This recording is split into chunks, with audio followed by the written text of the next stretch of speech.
Bueno, buenas tardes a todas y todos. Muchas gracias por venir. Estamos aquí en otra edición de estas charlas con científicos artistas. Es la segunda del ciclo 2023 y en esta oportunidad les voy a presentar a Elizabeth Karelyekov. Ella es doctora en biología de la Facultad de Ciencias Exactas y Naturales de la UBA, con especialización en fisiología de los vegetales, y la licenciatura en Ciencias Biológicas con orientación Biología Molecular la realizó en la Universidad de la República, Facultad de Ciencias, en Montevideo, Uruguay. También realizó la carrera de especialización en Comunicación Pública de las Ciencias y desde hace 2 años trabaja difundiendo hallazgos y avances de la investigación sobre lípidos, resistencia bacteriana y proteínas en el Instituto de Biología Molecular y Celular del CONICET Rosario. Esa es su parte científica. Y como artista, no estudió formalmente, pero siempre tomó clases e hizo entrenamiento de canto. Entre 2014 y 2016 gestó su primer disco, Mixtape, en el que eligió temas que no son del género y los adaptó al sonido de las grandes bandas de jazz de los 50. Hoy lidera la Big Band de 14 músicos que reversiona clásicos del rock y el pop. Gracias, Elizabeth.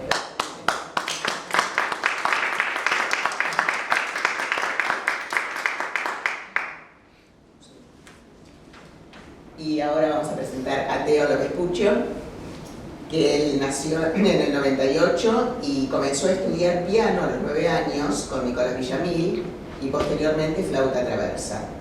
Tomó clases de teatro en Andamio 90 con Nora Moseico y a los 10 años actuó en la puesta argentina de la obra Piluman, dirigida por Enrique Federman con Pablo Echagüe. Compuso música original para diversas obras de teatro en las que además es pianista en escena y actor, como Familia No Tipo y La Nube Maligna. Esa fue premio ACE al mejor espectáculo infantil y nominada al premio Hugo por mejor composición musical. Participó en la composición musical de los siguientes espectáculos: Quiero Pertenecer, Dirección Desconocida, Paquito, La Cabeza contra el Suelo. Es miembro de Camaleón, banda independiente con la que produce música propia, y actualmente es el pianista de La Vida Extraordinaria de Mariano Campo, con Lorena Vega y Valeria Lois en el Teatro Picadero. Y dentro de la ciencia está estudiando la licenciatura de Matemáticas de la Facultad de Ciencias Exactas y Naturales de la Universidad de Buenos Aires, el cual creo que falta una materia y la tesis, o sea, ya está ahí casi matemático. Así que bueno, mi nombre es Adriana Schottlaender.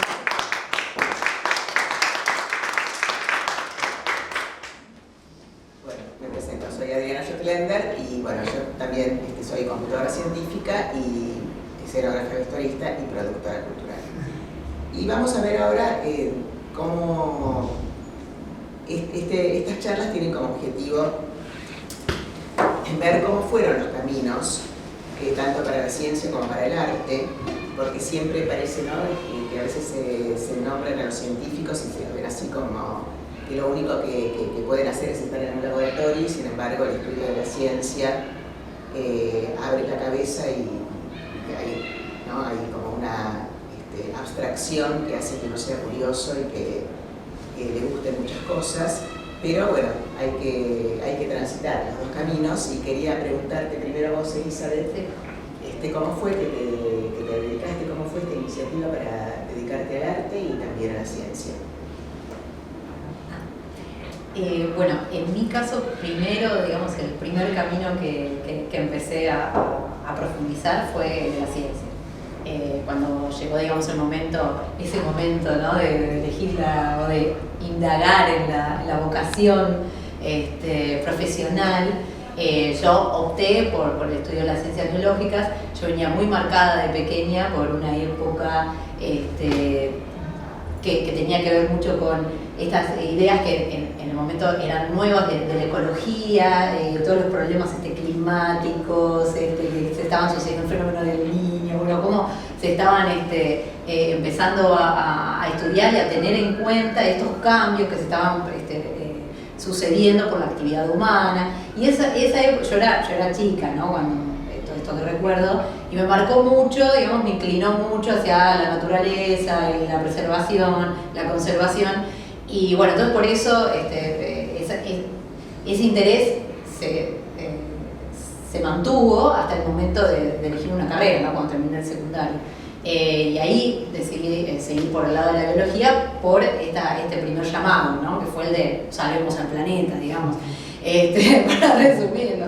Después, bueno, uno va madurando y también estudiando la licenciatura, pudiendo acercarme a las distintas áreas que comprendía la biología, me empecé como a interesar específicamente por la parte de biología molecular, específicamente por la fisiología de los vegetales. Ya era algo que, no, eso sí que la verdad no sé de dónde, siempre me interesaron, me parecieron muy interesantes las plantas. Creo que porque sentía que los demás había algo que se estaban perdiendo, ¿viste? Como que las plantas siempre están ahí y la gente las veía como un objeto, ¿no? Como, bueno, eso ahí decorativo. Y yo decía, son fascinantes. Bueno, y es que justamente son fascinantes, justamente por eso, ¿no? También, ahora ya me voy de la pregunta, pero esa, digamos, capacidad que tienen de que uno las mira y dice, acá no está pasando nada, ¿no? Y en realidad... son seres vivos. No, claro, sí, son seres vivos, pero esa particularidad que tienen de ser sésiles, digamos, ser un organismo que no puede moverse, es lo que justamente las hace capaces de un montón de cosas, sí, capacidades adaptativas, que quizás los otros seres vivos no las tenemos porque si en el lugar donde estamos no hay lo que necesitamos, nos podemos ir a buscarlo. La planta no lo tiene y de alguna manera tiene que bypassear o adaptarse a esa nueva situación o solucionarla de alguna manera o morirá en el intento, ¿no? Entonces, justamente eso, la fuerza, digamos, de alguna manera, va a ser mucho más potente. Y bueno, y después, si bien la música también estuvo desde mi infancia, mis juegos favoritos siempre eran jugar a que era cantante, aunque estaba arriba de un escenario, también me gustaba mucho el baile, y bueno, cualquier oportunidad que había de subirme a un escenario a hacer algo y que la gente me mirara, mi mamá ya sabía que yo iba a estar en la fila para proponerme. Pero bueno, formalmente empecé con eso un poco más tarde, cuando terminé como con mis estudios formales en ciencia. Ahí yo siento que, digamos, mirándolo como en retrospectiva, fue como una suerte quizás de habilitación propia que yo me di al haber terminado, digamos, como con mis estudios formales, de poder dedicarme más profundamente a la música. En ese momento tenía un lugar en mi vida, sin duda, que pasaba más por el lado, bueno, expresivo, y de también, ¿no? esta suerte también de válvula. Estudiar ciencias también es muy demandante, es en un sentido por ahí intelectual, ¿no? Un ejercicio que siempre tenés la cabeza metido en eso, cuando estás investigando, cuando estás haciendo un doctorado, es un trabajo como que te acompaña las 24 horas del día. Entonces el hecho de la música siempre ocupó un lugar muy importante, como ese lugar por ahí para poder expresar, para poder tener otro momento de desconexión quizás con lo otro. Y bueno, después empecé a meterme de lleno, a prepararme para lo que hoy en día estoy llevando adelante. ¿Y cómo fue el estímulo de tu casa para poder hacer ciencia y arte? En mi caso yo siento que me dieron la libertad como para que yo eligiera lo que quisiera. Nunca tuve, digamos, ninguna restricción al respecto, pero sí yo creo que quizás a la distancia también, ¿no? Estas son cosas que cuando uno ya tiene 40 empieza a reflexionar, que quizás, pues yo a veces pienso, ¿por qué no se me ocurrió, digamos, estudiar también al mismo tiempo música? La verdad es que no se me ocurrió, porque no se me ocurrió como profesión en ese momento, digamos, de vocacional, de elegir una carrera. Y quizás también por mi entorno familiar, de clase media, la educación, tener un título, ¿no? Entonces siempre como lo pensé para otro lado, pero en realidad, digo, en ese momento no se me ocurrió, pero hubiera podido, digamos, también hacer la carrera en el conservatorio, pero no se me ocurrió como profesión. Entonces, siempre pensé que iba a estar algo de eso en mi vida, pero pensé que iba a estar relegado por ahí a una actividad secundaria. Y hoy en día quizás esa balanza se dio vuelta. Y la música y el arte están ocupando más del 50%, digamos. Feliz, o sea, estoy feliz de mi presente. Y está bueno que sea algo dinámico, digamos, y también pensar como, bueno, momentos distintos, ¿no? de la vida, por ahí. Y ahora me toca y lo estoy disfrutando mucho también. Buenísimo. Vamos entonces a hacerle la misma pregunta a Teo. ¿Cómo es este acercamiento a ambos disciplinas? Bueno, un poco escuchándola, Elizabeth, como que empecé a pensar en el contraste de las cosas muchísimas que tenemos en común. Es linda esa idea de que siempre un poco me acompañaron las dos cosas, pero en mi caso, me acuerdo que dijiste que para vos el interés científico vino primero, bueno, no sé si lo percibías. Yo creo que la música vino primero en mi caso porque mi familia es de músicos, o sea, mi mamá es cantante lírica, mi papá es director de coros y humorista, y entonces como que el escenario y la música siempre fueron cosas que yo vi de bastante cerca de chico. Entonces estaban en mi imaginario, pero no había una presión por parte de mis padres de que yo tuviera que estudiar música necesariamente. De hecho, había un piano en mi casa, había un violín en mi casa, pero yo hasta los 9 años no toqué ningún instrumento. Solo estaba ahí escuchando todo el tiempo que mi papá estaba editando las grabaciones que hacía de su coro. O que mi mamá estaba pasando una pieza de ópera barroca. Mi mamá también es pintora. Como que los dos son como eso. Mi papá es director y humorista, mi mamá es cantante y artista plástica. Entonces siempre los veía, pero nunca produje algo, hasta que a los 9 años dije, che, ese piano yo quiero aprender a tocar el piano. Y me trajeron un profesor de piano, entonces, que es Nicolás Villamil, con quien yo tuve como una formación musical básica a los 9 años muy lúdica. Aprendí a tocar y me empezó a divertir un montón. Y un poco después empecé a tomar clases de hecho antes, al mismo tiempo más o menos, empecé a tomar clases de teatro, un poco impulsado por mis papás, pero me divertí un montón. Entonces, ahí estuve como 4 años haciendo clases de teatro. Y la ciencia para este momento de mi vida no había parecido nada, salvo que mi viejo es un poco nerd, como que a mi papá estudió dos años de ingeniería cuando era joven, como por compromiso con los papás, que tenía que hacer una carrera seria. Después terminó estudiando dirección en La Plata, dirección orquestal, y después se especializó en dirección coral. Entonces, como que él tenía un poco de la curiosidad de la cuestión científica y se le notaba en cosas que me contaba, en los libros que leía. Mi viejo lee mucho, entonces siempre algo había ahí. Entonces yo sé que ahí algún lugar de la curiosidad me picó, que empecé a ver más adelante, ya como muchos años después. Dejé de hacer teatro, siempre seguí tocando el piano, y hacia el final de la secundaria, digamos, me empecé a dar cuenta de que me gustaba, yo no tengo muy claro cómo es la historia, pero me parece que empezó con la geometría. Mis amigos, tenía un grupo de amigos que iban a las Olimpiadas de Matemática. Y las Olimpiadas de Matemática tenían unos problemas de números.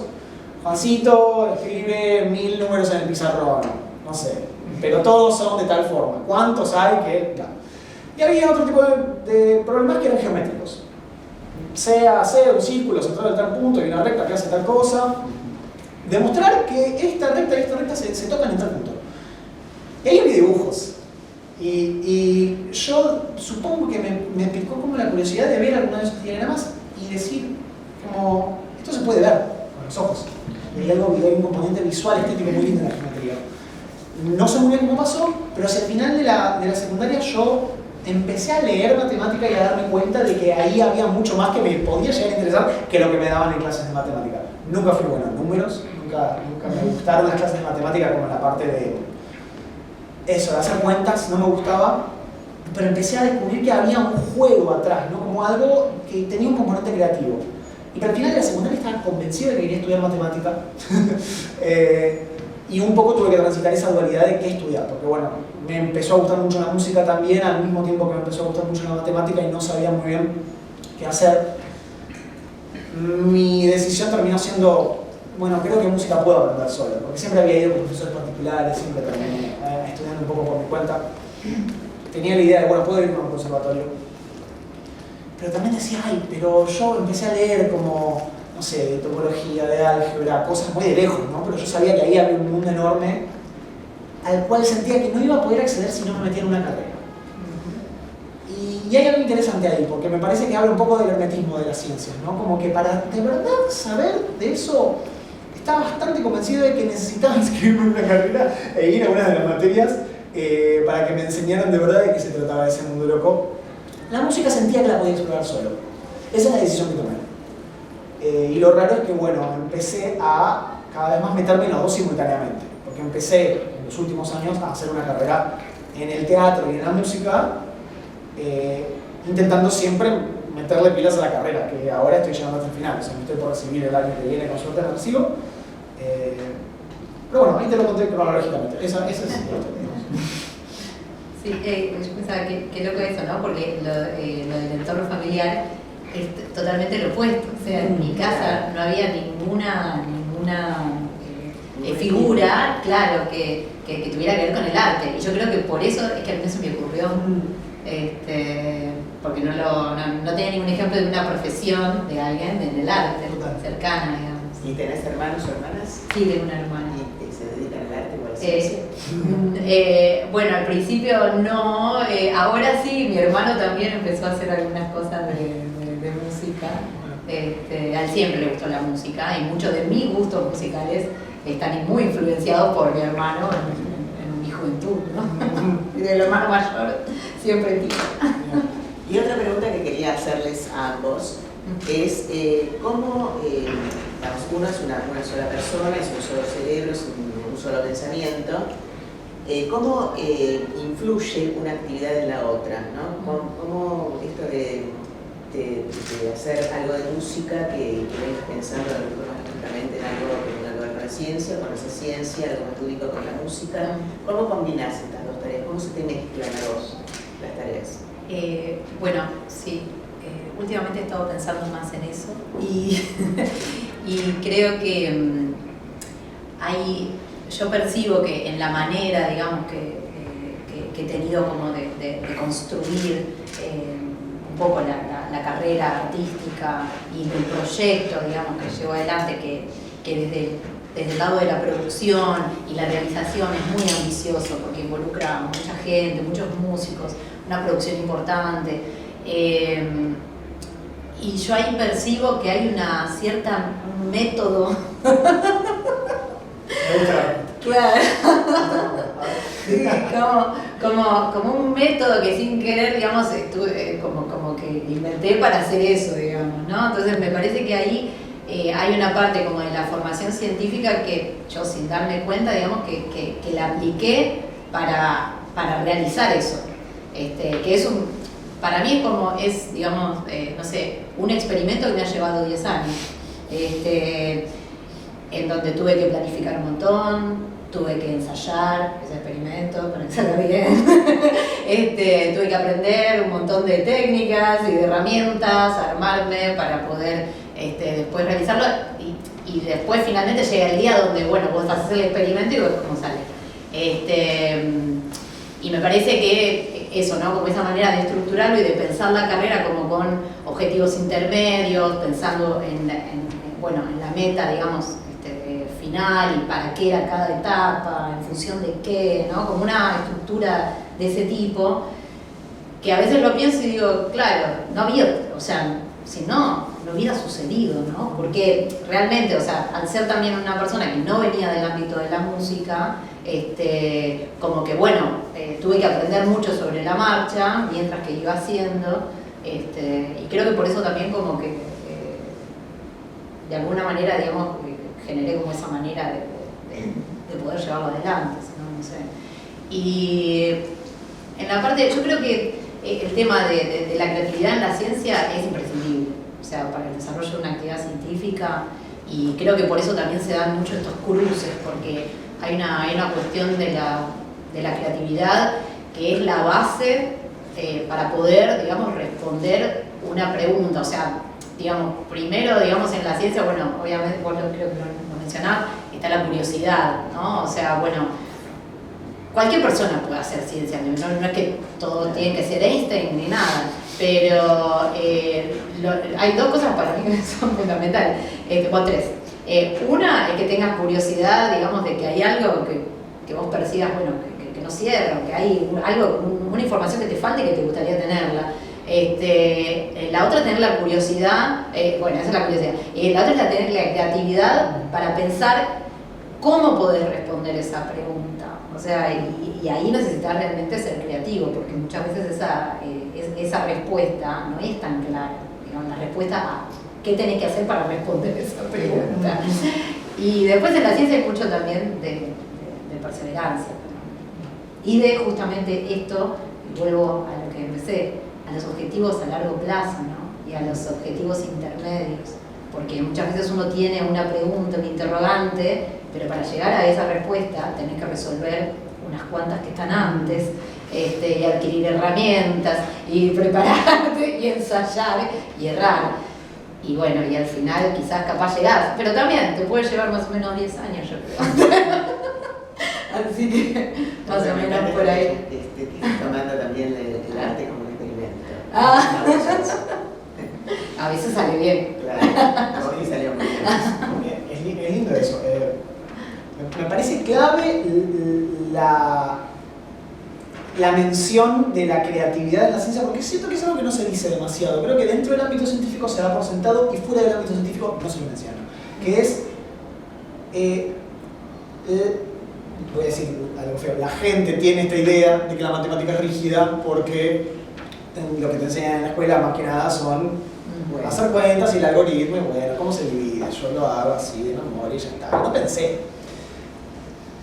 Lo divertido de la disciplina no es esa parte, sino la parte donde vos te haces una pregunta y no tenés idea de cómo vas a llegar. Pero hay un marco de reglas, que son una regla del juego, que te dicen, bueno, o sea, con estas limitaciones, si querés, que son las limitaciones del mundo de lo matemático, o sea, lo que se puede razonar, lo que se puede pensar, lo que se puede notar, lleguemos a un resultado.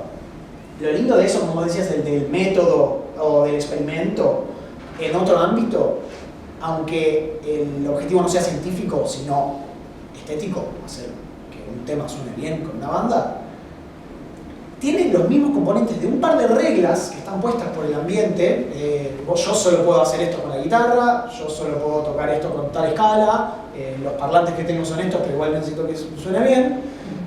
Y el objetivo es otro, pero la vía es creativa, es decir, yo tengo que encontrar una nueva manera de hacerlo y justamente el valor está en cuánto me puedo ingeniar para hacer algo distinto.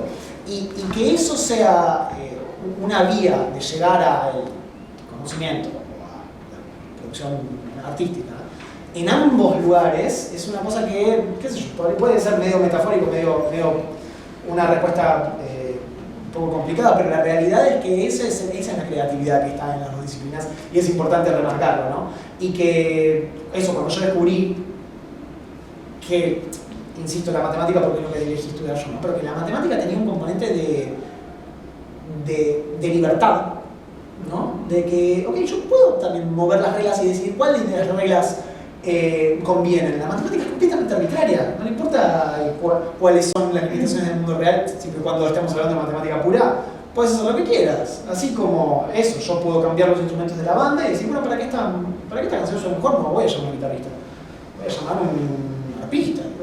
Bueno, y ahí cambia la cosa. Y en la matemática se hace todo el tiempo eso y en la ciencia se hace todo el tiempo eso. Es decir, bueno, ¿cómo puedo resolver esto de otra manera? Y ahí el input creativo es importantísimo. Esa es mi mejor respuesta. Después, cuando te preguntan, para ser músico, lo que aprendiste en biología te sirvió, bueno, no sé, lo que yo hago en matemática, lo que yo estudié, claramente no tiene una aplicación directa, salvo en casos específicos, pero la respuesta linda para mí va por ese lado, ¿no? De lo que te da una disciplina en común con la otra y lo que uno puede darse cuenta de que sirve para ambas en el mundo más conceptual. Eso. Bueno, yo también siempre digo, como amante de las matemáticas, que si la matemática estuviera mejor enseñada, ¿no? desde chiquitos, juego, porque la matemática es un juego, sería todo como, no solamente que habría más científicos, porque habría gente que no le tendría tanto temor a la matemática, sino que aparte esta materia tan importante como entrenar es un entrenador del pensamiento, ¿no? O sea, la matemática de decir, claro, es exacta, es 1 más 1, hay que hacer cuentas, y no tiene nada que ver con eso, sino que hay los problemas de las matemáticas se resuelven en formas totalmente diferentes, depende de la personalidad de cada uno, por el camino que uno tome, y aparte es una materia donde entrena el pensamiento lógico, deductivo, crítico, abstracto y creativo, y es importantísimo, ¿no? Y el mal uso, la mala enseñanza de la matemática hace que tanto los 7 años de primaria como los 5 años de secundario, que son 12 años, que podría haber otro tipo de entrenamiento del pensamiento, estén totalmente desperdiciados. Es una pena este estigma, ¿no?, que tiene la matemática o la ciencia como cosa rígida, dura, cuando al revés es lo más creativo y lo más abstracto y lo más dinámico que hay. El miedo a la prueba matemática, ¿no? Sí, el miedo a los profesores, porque pero no son los profesores de la matemática. Y bueno, ¿han sufrido bullying con estos de dedicarse a la ciencia, sobre todo porque el arte no produce bullying, pero la ciencia produce un cierto bullying? ¿Han sufrido? No, yo no, la verdad que no. Lo que sí siempre, digamos, para mí es muy cómico, es como que en cada ámbito genera como la misma reacción enterarse que me dedico a otra cosa. Y esa reacción es como la de no pertenencia, siempre. Porque cuando las personas, digamos, de mi trabajo científico se enteran que canto, pero no es que canto en la ducha, sino que, bueno, me ven en la tele o en la nota en el diario y me dicen, ay, pero vos sos grosa, ¿qué haces acá con nosotros? Y cuando los músicos se enteran, me dicen, pero vos tenés un doctorado en biología, sos re inteligente, ¿qué haces acá con nosotros? Es lo mismo, o sea, al final no pertenezco para la gente, no pertenezco con ellos nunca.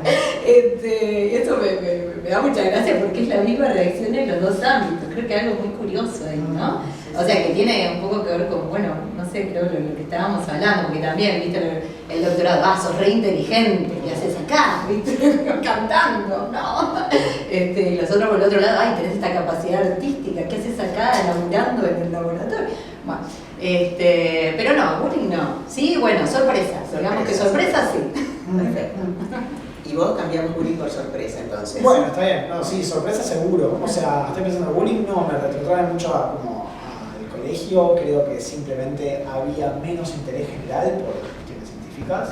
Tenía un pequeño grupo de amigos de los que hablábamos de física en una época en la que yo leía mucho divulgación científica, y justo lo tengo a Pablo, un amigo mío, en el público, con el que, o sea, hablábamos mucho y no éramos muchos de los que nos interpelaba ese tipo de cosas. Se compraban las muy interesantes. Yo me creía bastante interesante y más. Pero sí, o sea, y eso, estupor de que también la gente no sabe muy bien qué hacer. No sé si a vos te pasa con la biología, que quizás está más cerca del imaginario de la gente, pero en mi caso nadie sabe lo que es un matemático, que todavía no lo soy, o sea, no tengo experiencia haciendo un doctorado ni trabajando. Y capaz, hoy por hoy con la biología capaz cambié un poquito más, pero cuando yo empecé a estudiar era bióloga marina. No, marina no. Lo único que existía era la ballena y bióloga marina. Eso, que hacer de investigación. Sí, pero no se sabía mucho. Creo que cosas más abstractas incluso menos, que es lo que hace la matemática, es rarísimo. Entonces sí, cuando lo digo en el teatro, la gente se da vuelta y me dice, ¿cómo? Y me dice, no, física, ingeniería. No, pero no, sí, esto por sí. Muy bien. Bueno, quiero saber si acá el público presente tiene ganas de hacer alguna pregunta a estos dos artistas científicos. ¿Yo puedo? Sí, como Claro. A mí me dijeron una vez que la música es matemática. Y entonces no hay relación entre la matemática y la música, no hay como una cierta coherencia en eso. Bueno, con los compases, pero a ver, ¿qué compone? O sea, la música es matemática. Eso, hay una frase de Leibniz famosa que decía el cerebro cuando escucha música está contando sin darse cuenta. ¿De dónde viene eso? Sí. A ver, en el origen de la historia de la música, la gracia es que algo suena bien, vamos a decir, una relación entre notas es armónica si hay una proporción numérica particular entre las frecuencias de esas dos notas. De ahí viene toda la historia. Si yo tengo dos cuerdas sonando al mismo tiempo, puedo determinar de una manera bastante precisa si van a sonar bien juntas, mirando la proporción entre las frecuencias, es decir, toco y mido cuántas veces vibra, 440 veces por segundo, toco la otra y mido cuántas veces vibra, 550 veces por segundo. Esa proporción da, creo que una tercera, no sé lo que dije. Pero bueno, vos podés determinar en función de la proporción entre esas dos frecuencias si eso va a ser más o menos agradable al oído o no. Y eso dio el puntapié inicial para que se empezaran a crear las escalas y la teoría que te da, che, bueno, podemos hacer instrumentos y podemos medir y tomar decisiones como ingenieriles para que esto suene bien. Viste que, por ejemplo, dice, estos afinan, no sé, en 440, ya hay números, yo no sé por qué ni qué significa, total, pero es 4 y 40, o esto es 2 por 4, qué sé yo. El que haya un número no significa que hay matemáticas. Ah, no, bueno, yo no sé, por eso yo pregunto, porque no sé. O sea, la matemática es lo que viene después de los números. Es decir, bueno, ¿qué hacemos con estos números? Cuando vos tienes un problema, ¿no? Típico problema que se dio de verdad alrededor del siglo XVII, ¿cómo hacemos para que el piano esté bien afinado, para que suene bien en todas las escalas posibles? Es un problema difícil de explicar acá, pero la gracia es, hay que hacer un par de cuentas. No es fácil qué cuentas hay que hacer para que el piano sea un instrumento versátil, en el sentido de que no importa dónde vos metés la mano, el acorde suene igual.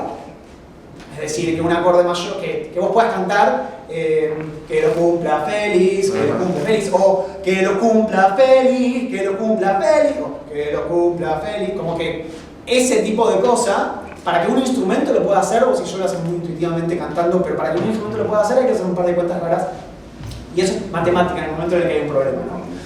Después eso, ¿dónde hay matemática en la música? Proporciones entre las notas, el ritmo es una cuestión parecida, es una distribución homogénea o no, con cierta regularidad de cosas en el tiempo.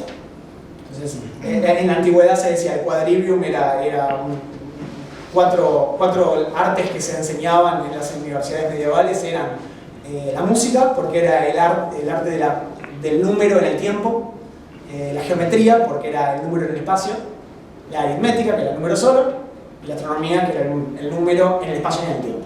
Un poco la idea es esa, la música trata acerca de eso que ocurre cuando varías cosas en el tiempo y se pueden oír además. Bueno, nada. Gracias.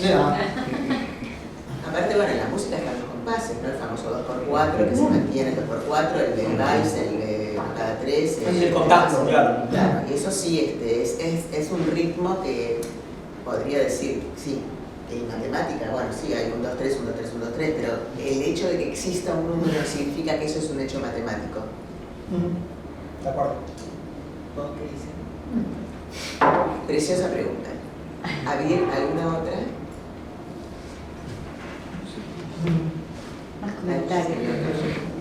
Más comentarios que preguntas. Me encantó algo que ella dijo de las plantas. Me resultó extremadamente divertido cómo le encontraste de entrada la aventura a algo tan estático. O sea, te describiste la vida de las plantas como algo muy aventurero. Y eso me resultó maravilloso. O sea, que dijeras, está ahí, no se puede mover y tiene que encontrar cómo seguir viva. Entonces, transformaste en acción algo que en apariencia era tan estático. Y me pareció magnífica esa definición. Eso era un comentario. Y después es inevitable que sea músico y matemático. Su manera de pensar es músico-matemática, ¿no? Sí, totalmente. Nada, claro, puede ser un comentario más que un... Gracias. Porque eso es lo que te da la matemática, te da amplitud de pensamiento. Por eso es tan importante el estudio de la matemática, que yo lloro cuando se enseña, porque es una pena, porque es un pensamiento la matemática, es filosófico. Es abstracto, tiene todos los ingredientes para abusar el pensamiento. Es una Bueno, pena. y yo te digo que también por ahí pasa un poco con la música, porque por ahí la enseñanza formal de música en las instituciones es también un poco rara. Totalmente. Sí, Porque tal no cual. se aprende en sí como música, sino sí, que por ahí viste cantar siempre la misma canción, ¿no? Te dan esos dos palitos y vas a hacer como siempre como muy limitada, y por ahí también el universo de la música tendría como un montón para explorarse, sobre todo en la niñez, en la infancia. Sí, la famosa de teoría que nos aburrimos. Total. Pero es que las clases de matemática también son medio así. O sea, ese problema que vos describís en las clases de música está muy presente también en las clases de matemática, donde lo que se enseña es la parte mecánica, que es un problema no fácil de resolver en la enseñanza de la matemática, porque también para hacer razonamientos con libertad hay que tener un poco de manejo mecánico de, no sé, manipular las fracciones. Sí, es aburridísimo aprender a hacerlo, pero en realidad es importante saber hacerlo. Y no me gusta decirlo, porque en la escuela está sobredimensionado lo importante que es. En realidad, yo hice toda la carrera sin saber las tablas. Y creo que aprendí a dividir polinomios antes de aprender a dividir números. Porque no sabía dividir números cuando entré a álgebra 1 y tuve que aprender a dividir polinomios. Se hace igual, pero es más abstracto y bueno, qué sé yo. Pero bueno, no es tan importante la parte mecánica, ¿no? Y con la música, nunca fui al conservatorio, pero sí sé que mucha gente se espanta por esa barrera pedagógica de tener primero que aprender las escalas, a leer, a ponerse tensos en la posición correcta y mover las manos cuando tocan la flauta dulce, ¿verdad? Y hoy todos sabemos que la música no pasa en qué notas tocas. La música pasa en otro lugar, en un lugar que es creativo y que es un sentimiento. Claro, tienen todo lo del sentimiento donde vos tomas decisiones, ¿verdad? Y en la clase de matemática vos no tomás decisiones. En la clase de matemática vos tampoco te divertís ni te preguntas cuál es la manera más interesante de resolver algo. Es muy parecido. Así que, En el secundario, en la facultad sí te en el secundario no, en la facultad sí, en la facultad te enseñan que lo divertido de la matemática es partir de premisas e ir buscando cómo llegar a algo interesante, donde la estética además juega un rol importantísimo, que es interesante. Ni hablar que tiene aplicaciones en la vida real, lo cual es todo un añadido mágico de que resulta que además la matemática es útil para 1000 cosas. Los que más lo saben son los físicos, que son básicamente gente que utiliza la matemática directamente para resolver cosas en serio. ¿Cómo sería la vida sin la matemática? Y pasa que la matemática es como la manera en la que el ser humano encontró de hablar con las leyes de la naturaleza. Es raro, no se me ocurre cómo sería la... O sea, para empezar, sin matemática no tendríamos... Es que quizás no surgió como matemática, surgió más como la necesidad de los estados de organizarse, la necesidad de un campesino de saber cuántas vacas tiene, la necesidad de entender el cielo para saber cómo navegar, cosas que podríamos decir que son economía, cartografía, ingeniería, cómo construir un puente, todo eso, o sea, tiene en el fondo un pensamiento muy básico que es, ok, ¿cuánto más grande es esta mesa que esa mesa? Ah, bueno, tengo que decidir qué es un sistema de medición. Ahí aparecen los números, medio de chapa, pero necesariamente. Así que es medio una manera necesaria que nos surge como humanidad para entender el mundo alrededor. Es como medio inevitable, es raro. Y esa es la parte linda, que aparece, ¿viste? Entonces, uy, che, pero la gente no está... Como a vos te pasa con las plantas, yo cuando me enteré esto, nadie está mirando esto, como de repente me enamoré y nadie sabe que eso es hermoso. Es raro. Pero bueno, O también, por ahí como decías, esto de entender el mundo, también como de lo científico, o sea, bueno, desde el hombre tiene mucho también que ver, me parece, con encontrar patrones, con encontrar ¿no? como una lógica, un orden, y una manera de interpretar ese orden, eso como que nos da, ¿no? Como más sentido y poder, digamos, entender lo que nos rodea. Que en definitiva creo que, no sé, la ciencia se trata de eso, ¿no? De entender dónde estamos inmersos, en definitiva. Y obtener soluciones. Porque si no, para poder vivir hay que tener alguna solución. Sí. Plantear el problema también es difícil en sí. Plantear el problema en primer lugar. ¿Cómo puedo plantear el problema para tener esperanzas de poder resolverlo? Eso es re difícil, ¿no? Como para entender cómo hacer el puente, tenés que decir, bueno, ¿dónde puede fallar? ¿Y dónde puedo poner las reglas para que más o menos el puente tenga sentido de ser construido? Porque si no, es difícil. ¿Y el arte puede dar respuestas también? A otras preguntas, creo yo. Yo tengo una pregunta. Sí. Yo soy escenógrafa, diseñadora escénica y soy licenciada en arte y sociedad. O sea, vengo del campo de las ciencias sociales. Ajá. En la aplicación académica, si se quiere, en lo que es la aplicación artística, claramente todo lo que tiene que ver con la matemática, en la escenografía, en el diseño de espacios es fundamental, el ritmo, digamos, está lo visual y está lo espacial, y de algún modo lo musical también en lo escénico, ¿no? Como que confluyen todas las artes. Es un campo del arte donde se aplican las distintas disciplinas.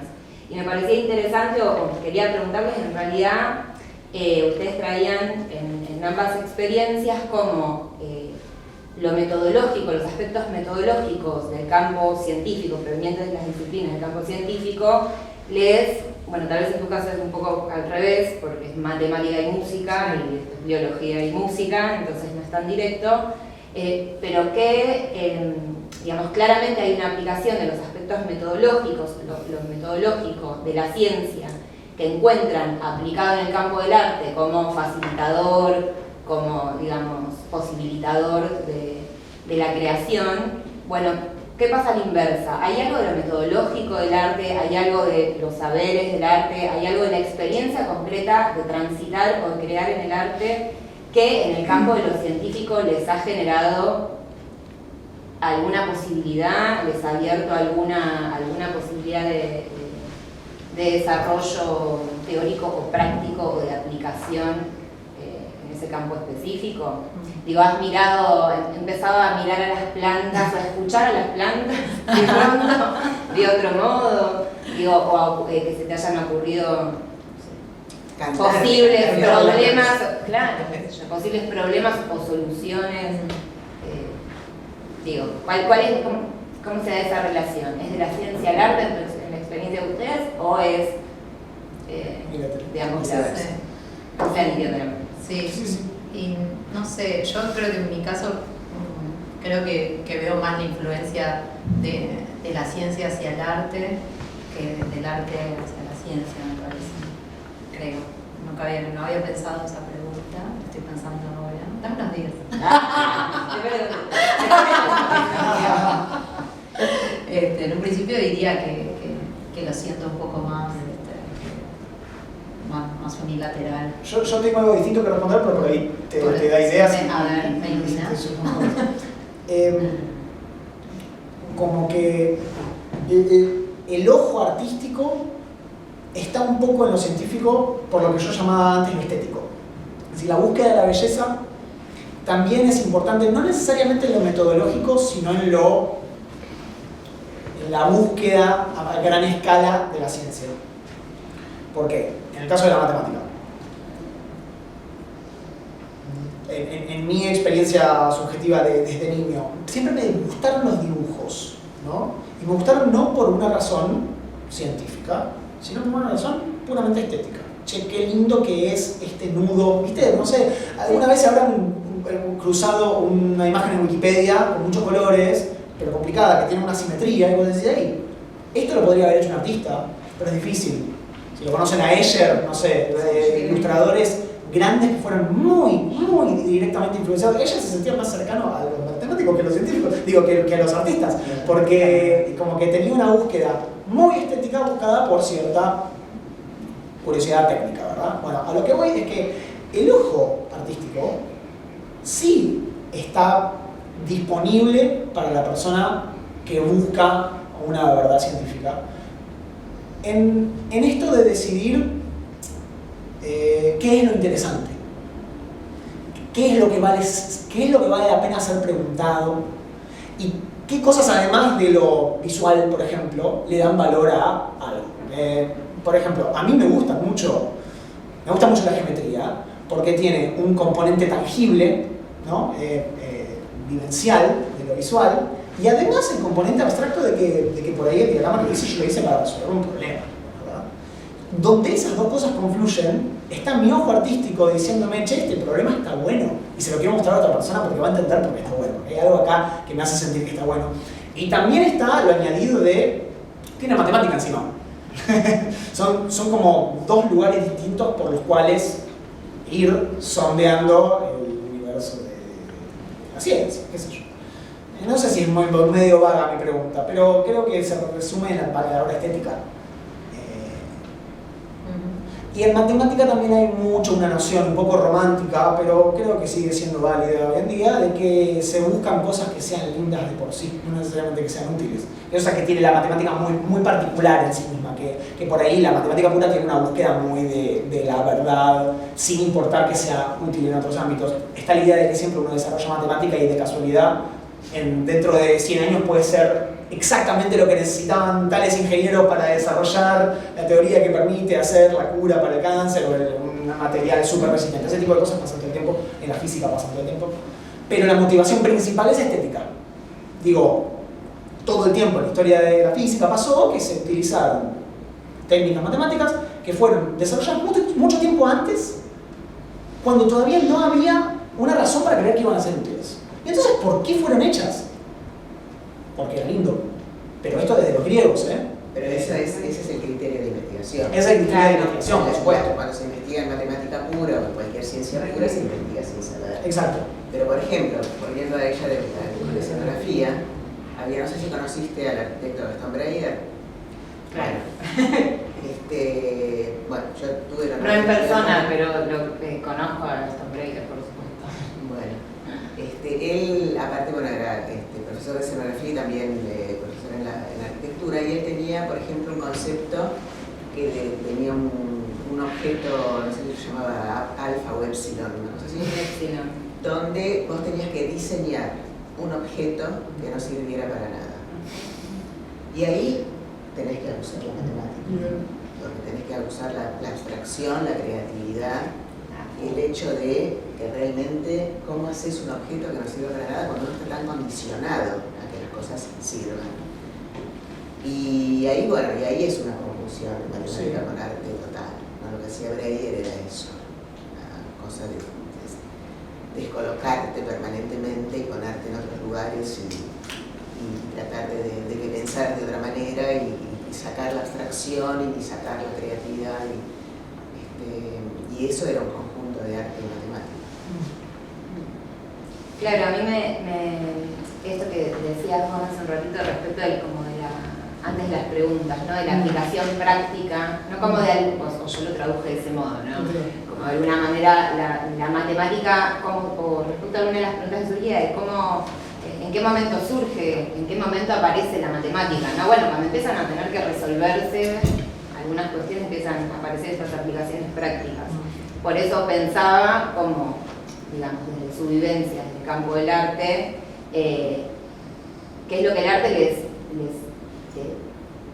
permite más allá de lo que los conmueve o lo que sienten que pueden comunicar más humano, entre comillas, lo pongo súper entre comillas, respecto a la capacidad de pensamiento, del desarrollo de la abstracción, del desarrollo del pensamiento e incluso del desarrollo del experimento, la posibilidad del experimento, ¿no?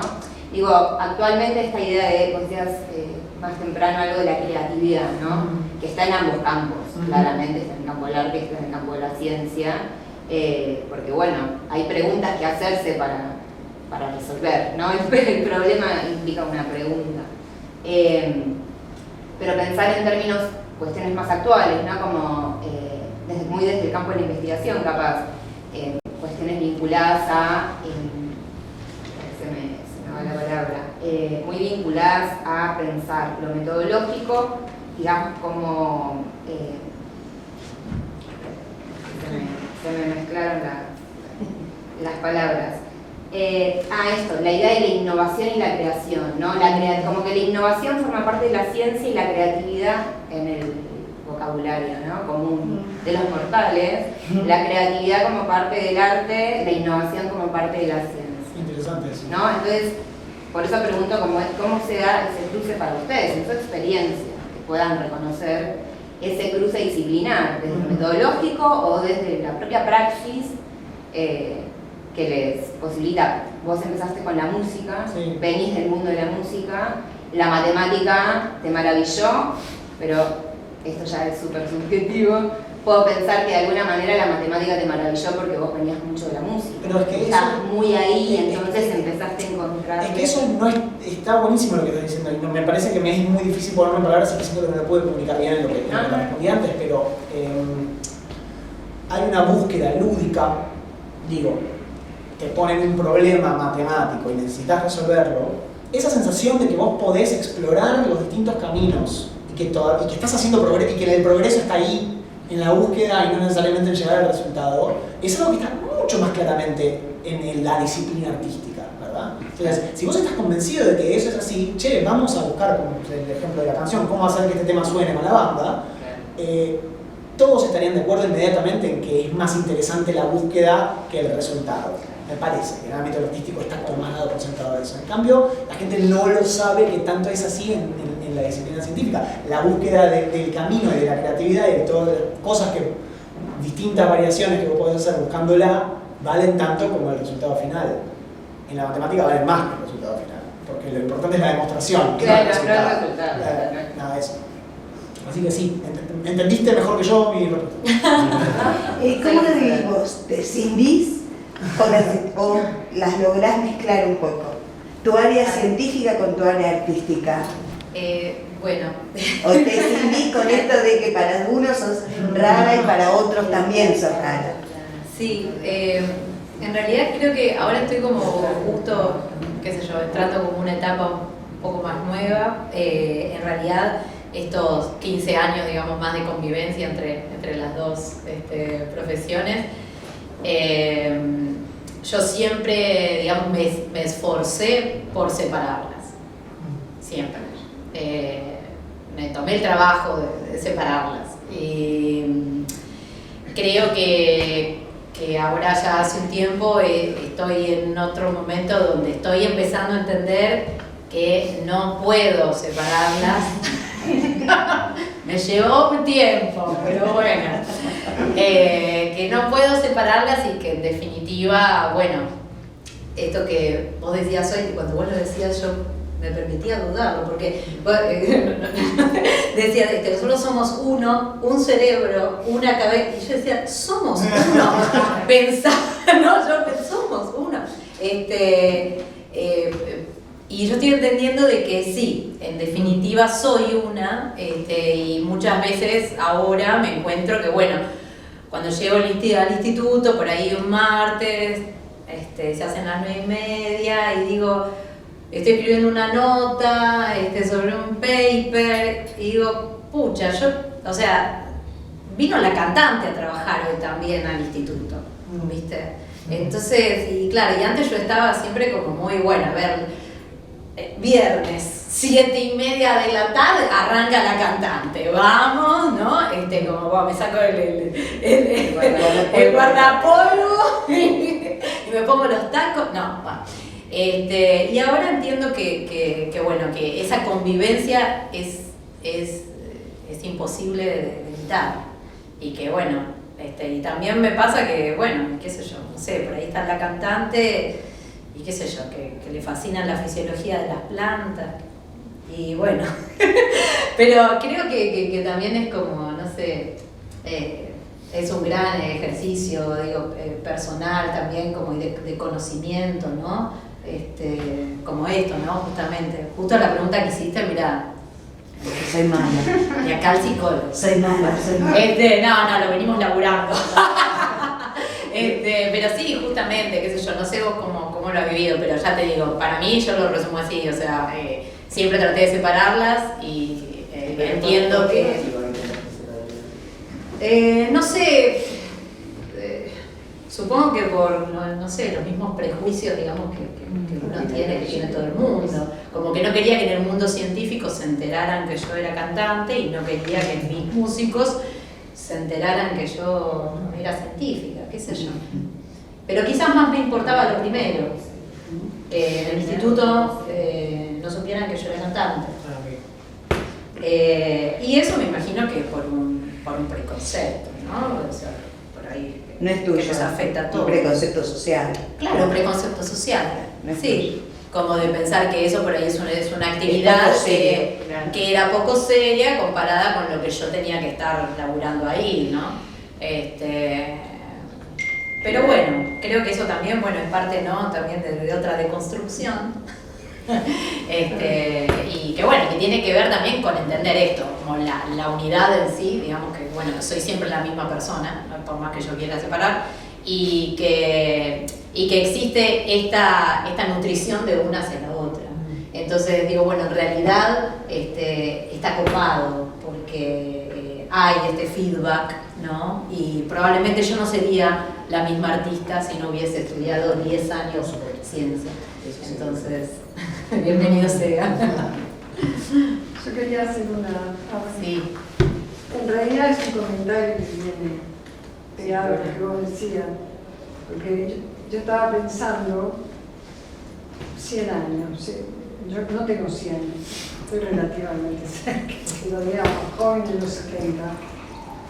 Y yo pienso, ¿qué es lo que no se ha trabajado culturalmente? Este tema. Yo estaba pensando, cuando vos empezaste, bueno, yo llegué y vos estabas hablando de la familia, ¿no? Es decir, el arte es amateur y la ciencia es cara. El problema es que es el que no se dedica a la ciencia, el que está ahí porque es amateur, digamos. Pero ha habido, yo lo he visto, yo soy licenciada en Ciencias de Educación, pero he sido actriz y ahora incursioné, después que me jubilé en las artes visuales. Pero bueno, la licenciatura era como una asignatura pendiente. O sea, yo había hecho otras cosas, hice psicología social, bueno, pero es decir, que hay un peso, yo trataba, digamos, de imaginar, digamos, un peso cultural, hasta patriarcal, me voy a decir, para que, pensando, ¿no? Digo patriarcal porque, pero eso fue una experiencia personal, de esta cuestión de un padre inmigrante cuyo sueño era la música y ser director de orquesta y tuvo que salir a laburar para morfar, ¿no?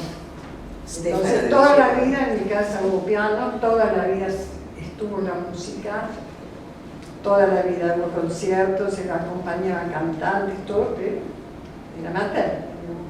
Y digo, también me parece que no lo puedo generalizar porque no soy socióloga, pero me parece que es un ejemplo, la inmigración también trajo esa situación, ¿no?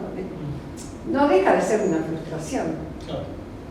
Entonces, bueno, nada, en algún momento quizá se pueda la ciencia y el arte unir a pensar y resolver estas problemáticas. Yo te digo, hay una frase, con esto que decías de la frustración. Yo cuando empecé a cantar en un coro gospel, y parte de que yo me dedicara full a la música, que me animara con las herramientas que tenía en ese momento, que eran pocas, a empezar a aprender y a dedicarme, tuvo que ver con el director de este coro, que una vez me dijo, me dice, no hay ningún músico que sea un doctor frustrado. Claro. Que sea un doctor frustrado. Y yo dije, claro, es cierto, ¿no? O sea, siempre es como un poco al revés, ¿no? O sea, por ahí hay un médico que es un músico frustrado, pero al revés no existe. Si nos pusimos a pensar si conocíamos alguno. Claro. Todos nos pusimos a pensar si conocíamos alguno. No, hay casos de grandes músicos, vos capaz lo tenés más cercano porque sos músico curioso, que son astrofísicos. Sí, claro. O sea, el problema está ahí en que no se establece como frustración. Claro, que no es pero eso lo de física, claro. Por eso digo, ahí no cabe lo frustrado, porque yo también soy bióloga, yo me considero una bióloga frustrada. Lo que voy es alguien que por haber estudiado música se haya quedado, digamos, truncada su carrera en ingeniería, como que, y al revés, es más común que pase eso, digamos, como alguien que estudió una carrera formal, por ahí dejó de lado, relegó y no se dedicó a la música y por ahí, no sé, lo empieza a hacer en otra etapa de su vida o ese tipo de... Yo estoy seguro de que a mí me puede pasar o me podría pasar algo similar. O sea, yo fácilmente puedo ser un matemático frustrado porque yo elegí estudiar matemática porque sabía que si no iba a ser frustrado como matemático porque no iba a aprender eso que quería aprender. Dentro de un par de años te digo si me siento más matemático que músico o al revés, porque todavía medio que no ejercí de matemático, pero tengo ganas. Entonces es como que bueno, por ahí no llego, ¿viste? Y me convierto en un matemático frustrado. Como que creo que existe más de lo que uno cree, pero está eso, donde uno pone la carga sobre qué es lo que se está frustrado y lo que no. Si sos músico no estás frustrado porque bueno, sí, lo lograste, que está buenísimo. Es una joda, ¿viste? Ser artista, en cambio ser científico es disciplinado y aburrido. Creo que ese es el prejuicio. Pero en realidad yo creo que se necesitan las mismas condiciones para ser artista que para ser científico. Para tomarse en serio el arte, para tomarse en serio la ciencia, creo que las condiciones son exactamente las mismas. Creo que después el objeto de trabajo es completamente distinto. Sí. Y a dónde vas a llegar es completamente distinto. Pero las herramientas que necesitas, para mí, que son la audacia, la disciplina y la honestidad, Y la pasión. creo que son esenciales en ambas, para un buen científico y para un buen artista. Después, ¿qué te hace feliz? ¿Qué te hace feliz? Creo que sin pasión tampoco existe. Bueno, sí, se puede ser diletante siempre sin pasión. La pasión te lleva a tomar riesgos. La audacia sin pasión es como una estupidez, digamos. La audacia necesita pasión para sustentarse, si no me tiro de un trampolín de 17 metros solo por tirarme, digamos, sin haberme tirado antes de 1 metro. Creo que estoy completamente de acuerdo con lo que vos decís en cuanto a la capacidad de dedicarse a algo. De a uno, claro. Después está el factor del cual todavía no hablamos, que es el marco capitalista económico en el cual se inscriben las profesiones. Eso es otra cosa. Porque vivir de la música no es fácil. Vivir de la ciencia, yo creo que si sos científico no es que necesariamente aspires a un puesto de alto nivel económico, pero te da una estabilidad, seguro, más fácil. Y más ahora que se necesitan científicos, Más ahora. porque los científicos tienen trabajo porque se necesitan. Y aparte ser científico acá en este país es muy prestigioso. Sí. Claro, la función, digamos, de la ciencia, la función social de la ciencia es la función social del arte. Claro. Como que el arte, ¿cuál es la función? Bueno, lo contemplativo, el espíritu, la expresión, ¿no? Lo cultural, y la ciencia tiene una aplicación. Sí. No, Ese como prejuicio, no estoy diciendo que así sea, sino esta idea, porque es entonces este imaginario, este imaginario de que, claro, es una cultura que tiene que ver con el sistema, ¿no? Y la idea de la profesión, esto, ¿no? Como si, bueno, capaz, esto bueno, en la familia era, bueno, tenía una profesión, sea en la academia o no, pero tenía una profesión, y bueno, el arte vendrá después, o esta idea del artista frustrado. Primero tiene la profesión y después se dedica al arte. Como si dedicarse al arte, como decía acá la compañera, no se pudiera hacer profesionalmente, como si no interviniera la disciplina. Muy difícil, pero... Bueno, vos tenés los ejemplos que viven del arte. Claro.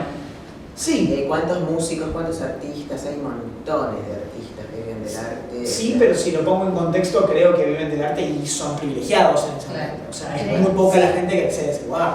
Sí. Bueno, pero tampoco no es una inmensa minoría. No, Hay no es una inmensa. muchísimos artistas, pintores, Sí, concertistas de piano, de todo, absolutamente de todo, que escenógrafos que también viven de eso, o sea. Igual también se puede pasa vivir. con las carreras que son de ciencias sociales o exactas y naturales. Por ejemplo, en mi caso yo había empezado a estudiar farmacia, hice técnica en farmacia, y cuando me pasé a estudiar periodismo, que me recibí, o sea, cuando me cambié de carrera, me tiraron, me ponía toda la mala onda, que no iba a hacer nada, que cómo iba a pasar periodismo, que era de sociales, que no sé qué, o sea, y un montón de gente me dijo eso, y es como que te cambias de lo exacto a lo social y es como que parece que fuera la muerte. Es cierto. O sea, está como re Desvalorizado. Sí, desvalorizado, no salía la palabra, o sea, mucho lo social, como que lo exacto y lo natural es como lo más importante, lo más prestigioso, y lo social a veces queda como ahí. Sí. Y en realidad No, incluso es en el- todo parte de la cultura, de Sí. lo social, del ser humano, de la sociedad en sí. Ya mismo de por sí hay que hacer como medio, tratar de empujar un poco el tema desde lo cultural, digamos. Si uno dice la palabra ciencia, se asocia siempre culturalmente con las ciencias exactas Sí, y naturales. por eso. Y pasa incluso a veces mismo desde dentro de los organismos científicos que se representa la ciencia, por ejemplo, no sé, para el Día de la Ciencia, y ponen figuritas de científicos y son todos como de laboratorio. Y vos decís, bueno, ¿y dónde está el historiador acá? ¿Dónde está el sociólogo? ¿Viste? O sea, entonces, eso creo que Lo pasa es que también... también la realidad es que asombra un matemático o un biólogo que a su vez haga arte y no asombra un sociólogo que haga arte. Eso no asombra. Asombra que sorprende, cruza. Claro. No, como si requirieran pensamientos tan diferentes. Creo que es esto, ¿no? Como que parece mentira que alguien que se dedica a una ciencia dura pueda dedicarse al arte, como que son pensamientos Claro, diferentes. claro, Y lo que ellos asombro. han demostrado, por lo menos nos cuentan, es que no. O sea, lo que ellos están contando precisamente es que no, que para ellos no es así, como que son maneras de accionar diferentes, pero no de pensar diferente. Creo yo lo que les entendí, por ahí les entendí mal, pero es lo que les entendí. ¿Estoy de acuerdo? Sí, yo creo que pensaríamos uno solo. Sí. Creo que sí. ¿Otra pregunta? Sí. Está re elevada la charla, yo por ahí me bajo un toque. Le quiero hacer una pregunta a la bióloga, por ahí más básica, yo qué sé. He escuchado unos cuantos científicos decir que a lo mejor, o capaz que ya está confirmado, en las raíces de las plantas podría haber una neurona. No sé si esto ya está confirmado o no. ¿Y será que mi vieja tiene razón cuando le canta las macetas para que se sienta mejor? No, la verdad que eso de las raíces no estoy al tanto, no estoy al tanto. Y lo de la música, te digo que hay bastantes trabajos científicos que se han hecho, algunos muy poco serios, que son más bien anecdóticos, simpáticos. Pero sí, creo que hay algo por ahí de las vibraciones y eso, pero no, la verdad que no te sabría decir. Digamos, también los científicos somos muy cautelosos cuando hay que afirmar algunas cosas, ¿no? Pero ¿hay líneas de comunicación entre ¿De las plantas? Sí. Ok. Sí. Algo hay. Sí. Gracias, Capo. Quiero saber. Hay muchas, sí. El tema de la comunicación, digamos, con comunidades de plantas, de una planta a la otra. Algunas se conocen hace mucho, que tienen que ver con elementos gaseosos, hormonas que son gaseosas, y que las plantas liberan, entonces afectan a las plantas que están cercanas. También hay señales que tienen que ver con la interferencia de la luz, o sea, las plantas saben si tienen un al lado o no, o si están solas. Y eso es por las señales lumínicas que emiten las plantas que están cerca. ¿Emiten luz? Bueno, o sea, la reflejan. Buenísimo. La reflejan, porque absorben una parte del espectro, Claro. y hay otra que la reflejan. Entonces, sorprendió a matemáticos.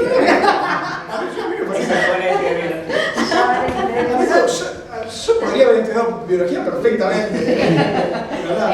Entonces, claro, las plantas pueden censar cómo es el balance, digamos, de las longitudes de ondas que forman ese ambiente lumínico que les llega, y con esa información pueden sacar muchas conclusiones y responder en función de eso. Por una de esas es si la planta está en una sombra que viene de una sombra de una planta vecina. Entonces, ahí están esos casos que los pueden ver en sus casas o en alguna planta que esté creciendo afuera, donde ven que una se estira. Y eso es para salir de la sombra de la vecina, que la percibe por la luz que la otra planta le refracta, digamos. Y se rezar para el girasol, ¿no? Que lo va siguiendo. Y otras que prosperan a la sombra de otras, ¿no? Y otras Bueno, que usan claro, la sombra para prosperar. sí, dependiendo de Se las pensó en mi especies. Claro, dependiendo de las especies, algunas plantas, digamos, están adaptadas a vivir en condiciones de menor irradiancia y otras a sol pleno, digamos, ¿no? O del exterior o del interior. Claro, estoy pensando en el patio. Claro, sí. Que las terminas juntando. Sí. Acá hay otra pregunta. No, yo les quería preguntar si no les parece que la distancia entre estos dos mundos tiene que ver con la manera en que accedemos en general al conocimiento primario. Nosotros vamos a la escuela, estudiamos por rubros, matemática, música, historia, letras, y que, digo, en algún punto eso nos deja una herencia. Hay otras experiencias de aprendizajes en el mundo más transversales, por ejemplo, en donde, qué sé yo, a través de la geometría descriptiva se utilizan, no sé, en escuelas, por ejemplo en Noruega, se utiliza impresoras 3D para recrear procesos históricos, y eso se cruza con literatura, y ahí está presente otro montón de disciplinas. Entonces, me parece que también esto que decía Adriana al principio, estos prejuicios que hay en la educación, la matemática se explica en la escuela de determinada forma, creo que eso es mucho más amplio, y también está esta cuestión de que, bueno, el abordaje primario, digamos, por rubros, finalmente nos hace dividir mundos que están más cerca de lo que pensamos. Seguro. Sí, totalmente. Seguro. Para mí, a mí me gustaría tener experiencia en educación para chocarme un poco con lo difícil que debe ser responder esa pregunta, porque crear un sistema mejor es todo un desafío desde diseñarlo hasta implementarlo, ¿no? Pero estoy seguro de que hay una ilusión de la modernidad, de la hiperespecialización, porque además como que mucho del progreso y del mundo en el que vivimos se ha llevado a cabo gracias a que una persona puede darse el lujo de resolver durante toda su vida un solo problema, un pedacito así de lo que es el conocimiento humano. Creo que un poco de eso se debe haber traspasado a los métodos de... Ahí la licenciada en educación podrá saber mucho más que yo, pero cómo eso después se trajo para atrás en el sistema educativo y decir, bueno, le enseñamos estas cosas por separado. Que no sé cuántas maneras mejores hay de hacer eso, pero seguro que es una abstracción que se inventó en algún momento arbitraria en ese sentido. Estoy de acuerdo con vos. Quiero decir a rotación. Decir. Tengo que fijarme bien por los autores, no me acuerdo, ya digo, yo te lo estoy mandando. Pero yo trabajo en educación popular y ahí aparecen prácticas para la matemática, por ejemplo, completamente distintas. Es decir, había un profe enseñando perímetro de espaldas a todo el grupo, que son adultos, ¿no? 18 años, y era un perímetro y radio, me acuerdo. Nosotros copiamos. De golpe aparece alguien que da otra alternativa de enseñanza, con materiales, con elementos, y con elementos reflexivos también. No me acuerdo los nombres de los autores, pero hay, digamos, como, no sé, no digo una corriente, pero digo que hay docentes que están procurando acercar las matemáticas, en este caso, desde lo individual, estoy seguro. Bueno, para pensar, para que la cabeza funcione. Desde lo individual estoy convencido de que se puede hacer todo mucho mejor, depende de una cuestión de voluntad y de originalidad. Y hay lo interesante, que vuelve a la inquietud anterior de la cultura, es que hay maestros que se resisten. Claro. Hay maestros que se resisten a esa... Ni siquiera es una metodología, es un ejercicio determinado. El profesor con un camino del aula y empieza papa, y esto como sería pompo, y este no se puede juntar con qué sé yo, ¿no? Lo que pasa Y es eso que es una especie de pánico escénico. creo que cambiar el aula. el sistema educativo es imprescindible, pero no lo hace nadie. Y hay sorpresas incluso con la matemática. Por ejemplo, yo he asistido un sábado a la mañana a un bar donde había un profesor de matemática y un montón de niños que llevaban a sus padres amorosamente a que los chicos jueguen un sábado a la mañana con la matemática. Los chicos fascinados. Entonces hay profesores que lo hacen y hay profesores que consideran que la enseñanza tiene que ser de otra manera, pero esto tiene que ser un plan integral. Incluso me parece como que en la enseñanza primaria, sobre todo, que es la maestra integral, porque en el secundario cada profesor tiene su materia de elección. En el primario, digamos, yo creo, ¿no?, que cuando un profesor habla de su materia, la que eligió, la que le gusta, la que ama, y la enseña con emoción, y le brillan los ojos, el alumno aprende. Cuando vos sos maestra de todas las materias, seguro que todas las materias no te gustan, y seguro que matemática menos. Entonces es muy difícil enseñar desde la emoción cuando no te emociona con lo que estás enseñando. Entonces, bueno, eso también depende mucho del profesor o del maestro que te toca, pero también, por supuesto, los planes están obsoletos. Y no hay que exigirle emoción a alguien que no la tiene respecto a una disciplina, ¿verdad? Hay que conseguir a alguien que sí la tenga. Claro, hay que conseguir gente especializada y emocionada en dar cada una de las materias. Si en el primario, por ejemplo, hubieron que sea matemática y castellano, que son dos materias fundantes, y se las enseñaran jugando con otra metodología, desde la emoción, que te brillen los ojos, que juegues, que experimentes, que hagas esto de otra manera, que pruebes, que compartas con tu familia, que hagas experimentos y demás, la enseñanza sería distinta y los chicos irían al colegio con más agrado. No, yo les quería preguntar, como pensando en esta pregunta que decía acá el señor, y pensando de nuevo, ¿no?, en este diálogo, ¿no?, entre ambos campos, los dos campos disciplinares, ¿cómo se llevan con la idea de lo interdisciplinario? ¿No? Con esta idea yo tengo un pensamiento más decolonial, mi subjetividad, entonces lo pienso más desde lo metodológico, lo indisciplinado como no la carencia de disciplina, sino como la posibilidad de traspasar las fronteras disciplinares para la construcción del saber o el conocimiento. Pero en las ciencias, en la academia tradicional, digamos, la idea del interdisciplinario, que está muy de moda, ¿no? Se habla mucho, se pone muy en boga, pero muchas veces en la práctica, en el campo de las ciencias, capaz puede ser más resistido, mientras que en el campo de las artes es algo, hasta ahí, pero es algo que es más natural, si se quiere, o necesario. Ni hablar de las artes escénicas, de las audiovisuales y demás. Pero bueno, con este concepto, con esta idea de lo interdisciplinario, no lo transdisciplinario, ¿no? Yo en la biología lo veo mucho. O sea, no es solamente, digamos, algo que esté, digamos, como conceptualmente en boga ahora, claro, sino que lo veo en acción. Y es realmente como el camino más fructífero, digamos, para ni hablar cuando las investigaciones biológicas tienen algún fin último que tenga que ver con una aplicación, con una aplicación biotecnológica, con alguna innovación tecnológica. El trabajo interdisciplinario es obligatorio.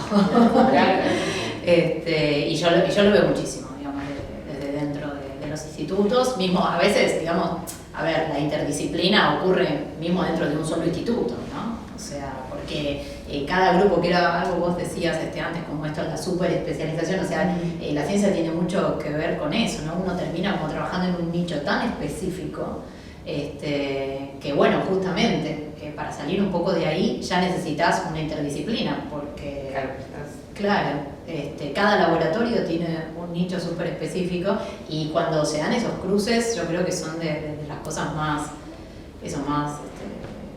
fructíferas, en definitiva. Sí, y después, digamos, con la ciencia, con las artes, digamos, esto que vos decías de la interdisciplina, que por ahí vos la sentías que era como más natural.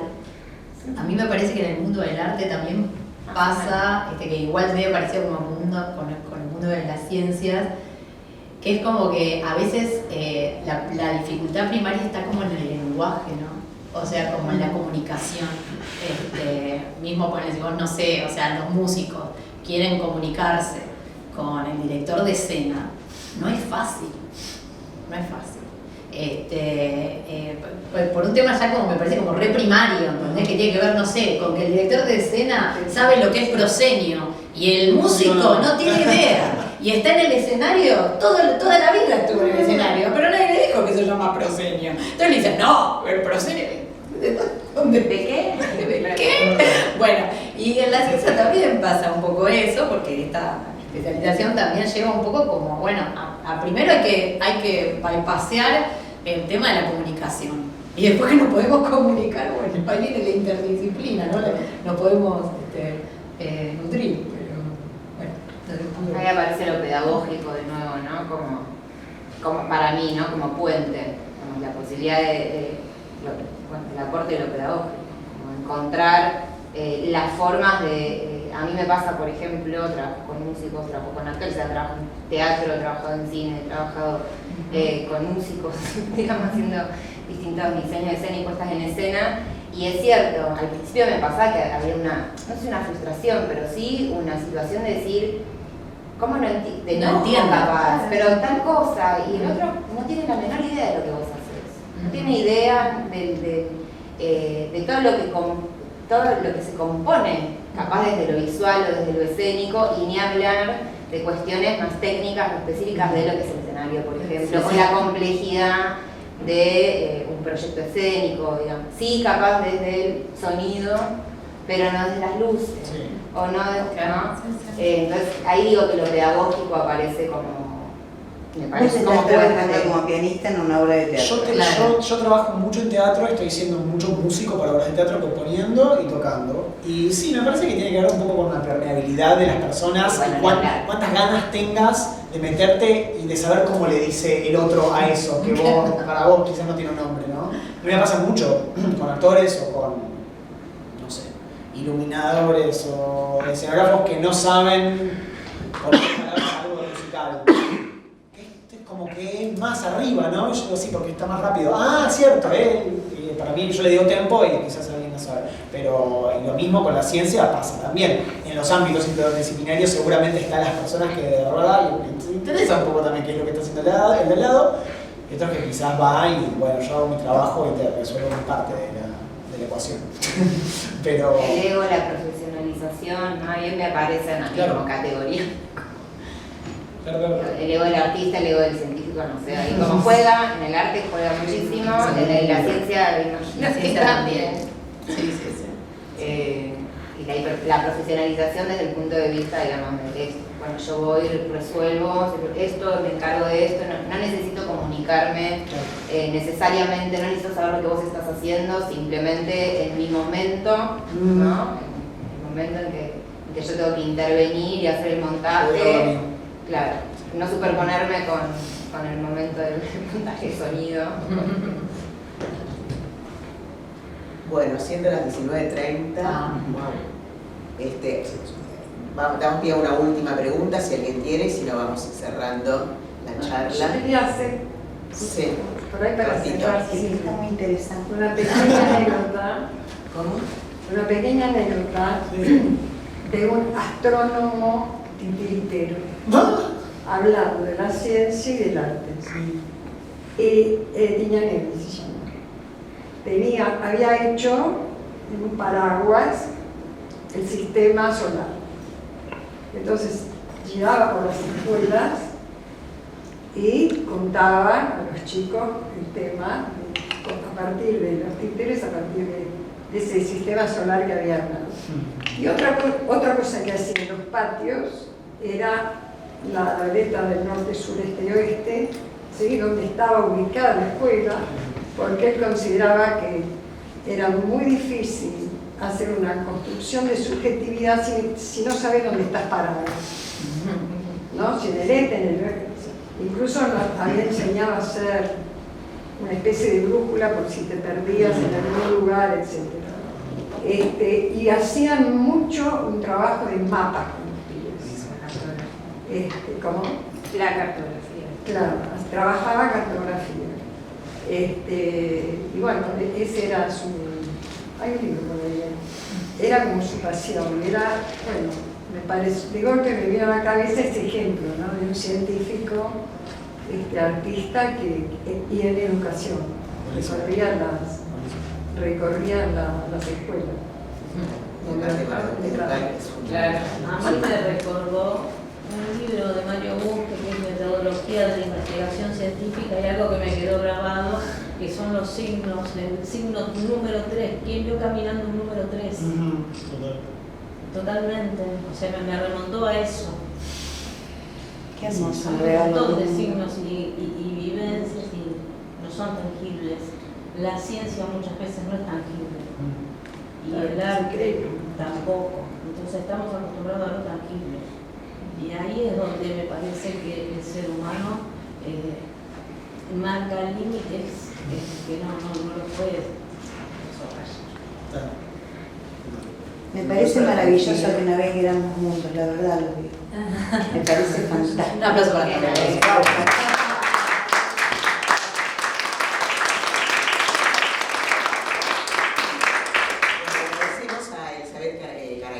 Y a Teo Lo por esta charla tan preciosa, así que bueno, éxitos también. La pueden ver a Teo en La Vida Extraordinaria los domingos. Los domingos a las 21 horas en el Teatro Mateo. La Vida Extraordinaria es una obra de teatro que surgió en el Teatro Nacional Cervantes hace 5 años. Hace 5 años que está en cartel. La música la compuso él. ¿Puedo agregar? Sí. Y él la ejecuta. Están agotadas las entradas para las últimas 2 funciones, pero sí los puedo invitar a la obra que voy a estrenar en noviembre, que se llama Piramidal, que es un musical en el que yo hice la música. Es la historia acerca de una estafa piramidal. ¿En dónde? Va a ser en el Teatro 25 de Mayo. Triunvirato 444. Exactamente, Triunvirato 4444. Tenemos 4 funciones agendadas para noviembre, los martes. Invitados. Bien. Sé que estás en el video en La Plata. ¿Cuándo cantas? Este viernes estamos en La Plata y después el 6 de octubre estamos en La Trastienda. La Plata, sí, La Plata no hay más entradas, pero para La Trastienda sí, acá en Buenos Aires. 6 de octubre. 6 de octubre. 6 de octubre en La Trastienda, ahí en Balcarce y Belgrano. Así que bueno, ya pueden ir a verlos. Y bueno, nada, gracias por venir. Gracias a vos, Adriana. Bueno.